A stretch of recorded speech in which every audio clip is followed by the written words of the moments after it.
انگار ذهنش داشت خودش را بالا می آورد.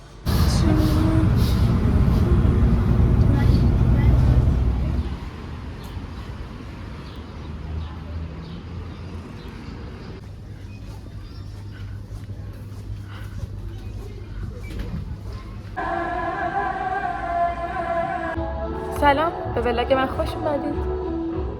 وسطای راه دارم ویدیو میگیرم. دوست داشتم که این لحظات رو با شما شیر کنم. کتابخانه نیمه شب رو دارم میخونم. خیلی استرسم زیاده و احساس کردم که باید بیام بشینم کتاب بخونم که یه ذره استرسم کمتر بشه. پس ببخشید بابت سر و صداها، چون خیلی یهویی تصمیم گرفتم این کارو بکنم و اصلا قرار نبود این کارو بکنم.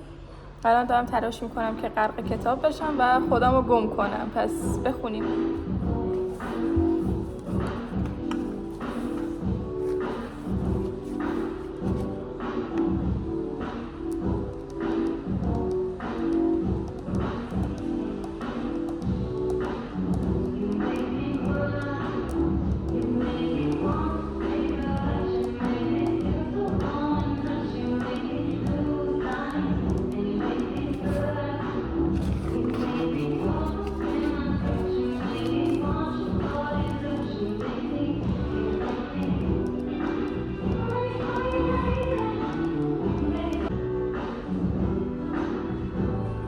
دارم به این فکر میکنم. آره، من وسط کتاب خوندنم متاسفانه بازم فکر میکنم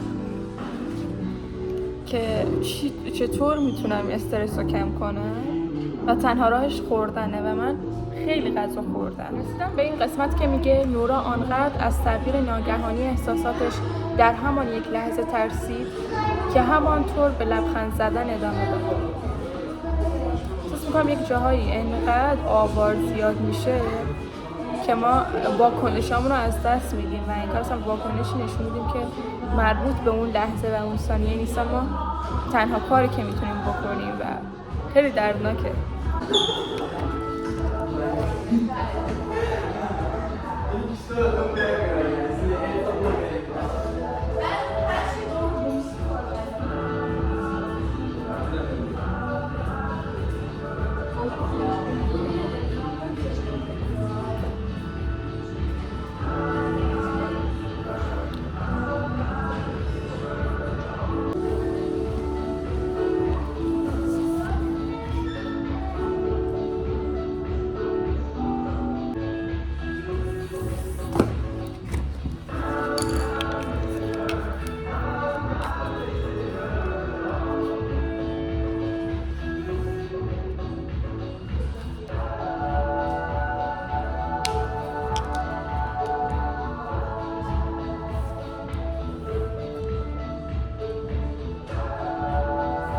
دقیقا من الان تو این قسمت از این کتابم که میگه بابا میگه همه چیز رو حروم کردم، حالا هم که دیگه دست از شنا کردن برداشتم. دیروز داشتم به خودم میگفتم که تو همه چی رو داری حروم میکنی و هر کاری که میکنم دست ازش برمیدارم. چون نمیتونم خوب انجامش بدم. و هنوز به این نرسیدم که آیا مشکل از منه یا مشکل از من نیست. این قسمت رو خیلی دوست دارم. میگه نورا دانش او رو در مورد ساخت الماس تحصیل نکرد. نگفت با اینکه زغال سنگ و الماس هر دو از کربن ساخته شدن، زغال سنگ ناخالص‌تر از آن است که هر فشاری را تحمل کند به الماس تبدیل شود. آنطور که ثابت میکرد اگر اولش زغال سنگ باشی تا آخر زغال سنگ می‌مانی. چقدر این جمله قشنگه. میگه انگار ذهنش داشت خودش را بالا می آورد. فکر کنید ذهنمون داره خودش رو بالا میاره. کنم اوج اینه که مغز ما دیگه ناتوانه، دیگه پره.